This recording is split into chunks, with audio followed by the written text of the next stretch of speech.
So I'm usually not a hat, ponytail, plaid shirt type of gal, but today I'm channeling my inner Joanna Gaines.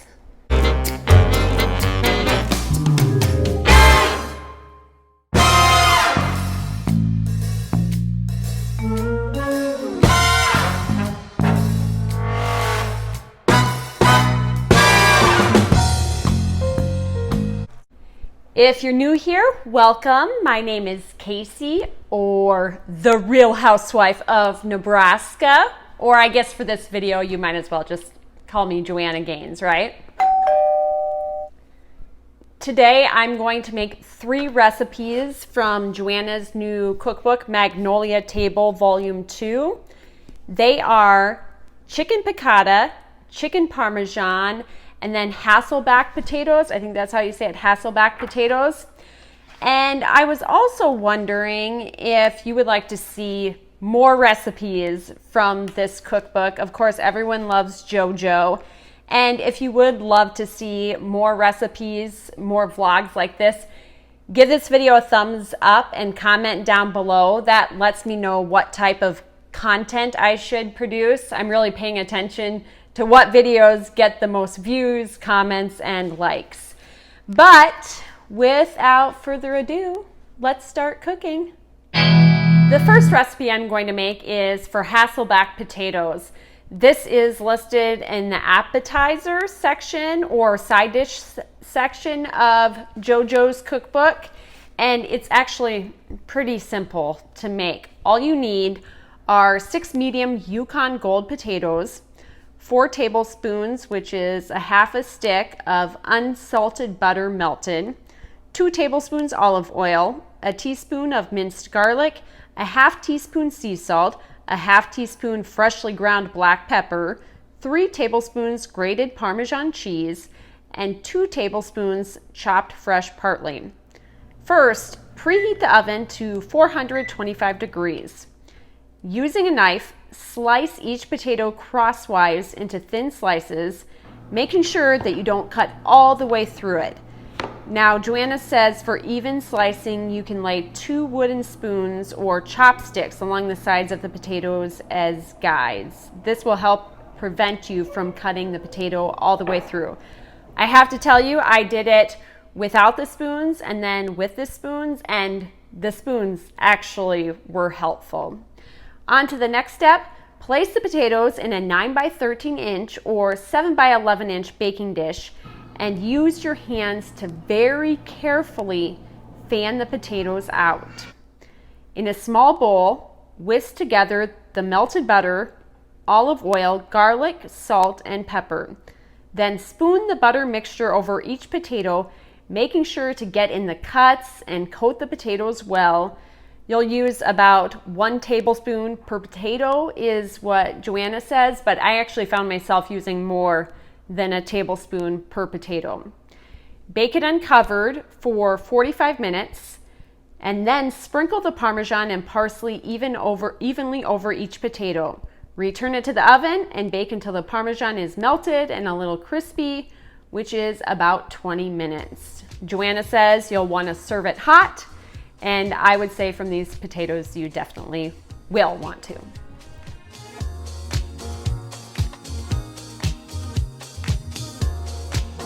What do you think, Camille? Is the food good? You like the potatoes? Yeah. You like the meatloaf? Yeah. And Daddy can flip, so he flips. Do you like the potatoes? Mm-hmm. Good. Nom, nom, nom. So my review of the Hasselback potatoes. My whole family loved them, and the family that we were entertaining as well. I think everyone ate them well, but I would say it's nothing like over the top, outstanding. If you want to see something outstanding, stay tuned for the next recipe. It's called Chicken Parmesan. You likely know what chicken parmesan is, right?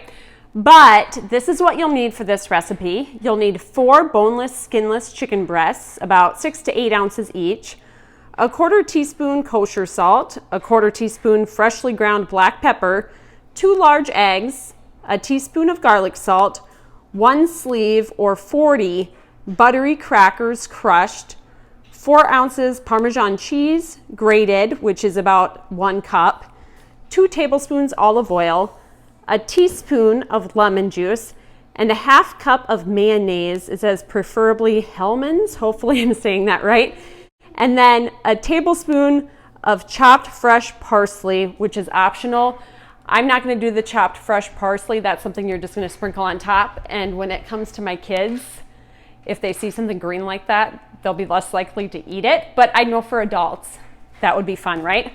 So right now, I have the oven preheating to 400 degrees. That's the first part. And then it says with your boneless, skinless chicken breasts, you want to place them into between 2 sheets of plastic wrap. Hey girls, can you keep it down a little bit? Sorry about that. Between 2 sheets of plastic wrap, and then pound them to about 1 inch thickness. Luckily, I think mine are around 1 inch thickness, so I'm pretty good there. Then you're gonna season the chicken evenly on both sides with salt and pepper. Next comes in a medium bowl, whisk together the eggs and garlic salt until combined. In another bowl, combine the crackers and a 1/2 cup of the Parmesan. Then you're gonna take each chicken breast and put it in the egg mixture, then in the cracker mixture, and set the chicken aside on a plate. In a large skillet, heat 1 tablespoon of the oil over medium heat. Add 2 pieces of the chicken and cook until the cracker coating is crispy and golden brown. Joanna says that's about 3 or 4 minutes on each side. Then remove it to a sheet pan. Repeat with the remaining 1 tablespoon oil and the chicken breasts. Next, you're going to transfer the sheet pan to the oven and bake until the chicken is cooked through, or an instant read thermometer inserted into the thickest part of the meat registers, 165 degrees Fahrenheit. So I'm not the world's greatest chef. So I'm glad Joanna has little markers of about this many minutes, and that says for about 8 to 10 minutes. Does that look good, Eve? I'm going to eat it 2 seconds. You're going to eat it in 2 seconds. Are you the best cook ever? Yeah. You can eat it 2 seconds. Meanwhile, in a medium bowl, combine the remaining 1/2 cup Parmesan, the lemon juice, and the mayonnaise. When the chicken is done, smear it with the mayo Parmesan topping and turn on the broiler. Broil until the cheese is bubbling and golden. Joanna says that's about 3 minutes. And then if you do have that parsley, you can sprinkle it on top. She recommends serving it with pasta and marinara sauce. So that's what I'm gonna do.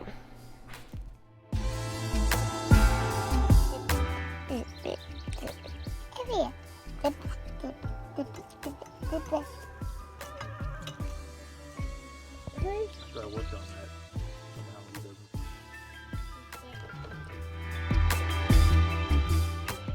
Look, this one is a big one.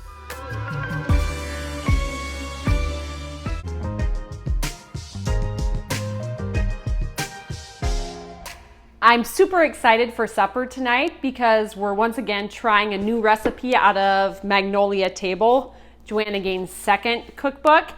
This is for chicken piccata, which I think sounds a little fancy, and I've actually never eaten it before or made it before, so this could be interesting. The first thing you're gonna do is the 4 boneless skinless chicken breasts, or maybe I should start off with telling you the ingredients you'll need. That might be helpful, right? So there's 4 boneless skinless chicken breasts, about 6 to 8 ounces each, 3 Meyer lemons, and I mentioned before how I was on the search for Meyer lemons. Our stores didn't have them, so I just have regular lemons. Hopefully that'll be good enough. 3 garlic cloves minced, 4 tablespoons olive oil, 2 cups panko breadcrumbs, 3 medium zucchinis cut into 1.5 inch cubes, a teaspoon of kosher salt, a teaspoon of freshly ground black pepper, 2 tablespoons drained capers, 4 ounces Parmesan cheese, which is freshly grated, and that's about 1 cup, and a tablespoon of chopped fresh parsley. The first thing you're gonna do is you're gonna place the chicken breasts between 2 sheets of plastic wrap and use a meat pounder or a heavy skillet to pound them to less than 1 inch thickness. Then cut the chicken into 3-inch long strips and place them in a large bowl. Squeeze the juice of 2 of the lemons into the bowl and add the garlic and 3 tablespoons of the olive oil. Toss to coat well. Cover the bowl and marinate the chicken in the fridge for at least 2 hours. So that's good to know. Plan ahead for this one. You're going to need to have it in the fridge for at least 2 hours. Then, when you're ready to cook, you want to position the racks in the top and the bottom thirds of the oven and preheat the oven to 375 degrees Fahrenheit. When you're ready to cook, place the panko in a shallow dish. Press the chicken strips into the panko to coat them evenly, then place them on a sheet pan. Discard the marinade, of course.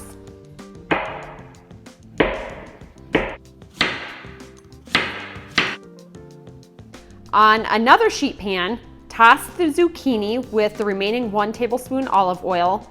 Sprinkle the chicken and zucchini evenly with the salt and pepper. Cut the remaining lemon in half and place 1/2 cut side up on each pan. Place the chicken pan on the top oven rack and the zucchini pan on the bottom oven rack.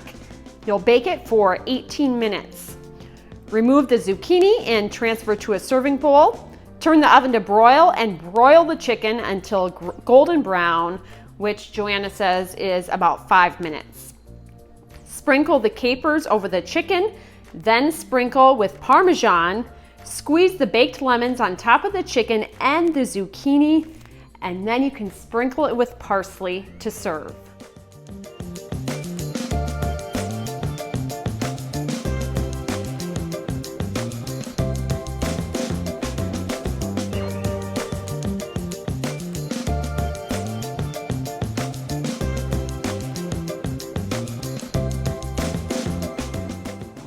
What do you think, Camille? Good. Tastes like what? Lemon. Lemon. What do you think of this food? Yuck. Yeah. Thumbs down. Yeah.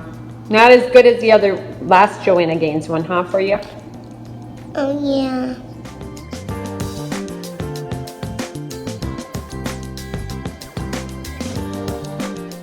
Now I'm going to rank the 3 recipes from favorite to least favorite. Definitely Chicken Parmesan takes the top spot on that. My whole family loved it, and I actually felt like I was eating at a restaurant, which is unusual for my cooking. Highly recommend that one. Number 2, I would say Hasselback potatoes for me because my whole family loved them again, and they're really easy to make, and I had most of the ingredients on hand. Number 3 would be chicken piccata because Eve especially had a hard time with that. If your kids love lemon, go ahead and make it, I would say. I can't tell you if I like the chicken piccata or the chicken parmesan better, and my husband said the same thing. They're just a little bit different, and they're both very good. Love them, but because I had to make something else for my kids to eat or else just let them not eat, particularly Eve, it, probably won't be happening again. Well, maybe it will happen again. I'll have to figure that out.